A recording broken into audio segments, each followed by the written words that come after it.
Ayan, so mag-withdraw tayo ng 200. Ayan, click natin yung 200. Click withdraw. Ayan, antayin lang natin. Ayan.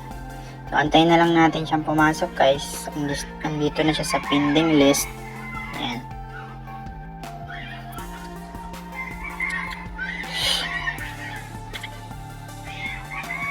So, ayan, pumasok na guys. 200 pesos. Tingnan natin. So, ito na siya guys. Segundo lang. Ang bilis pumasok sa GCash. 200 pesos. Ayan, from Card Story.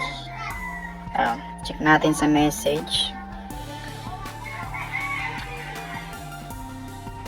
So, ito na yun guys. You have received 200 pesos from Partico. Reward from Card Story. So, yan. So, yan. Resolved na siya guys. Ang bilis lang. Segundo. Pasok agad. Try nyo na guys. Nasa comment yung link.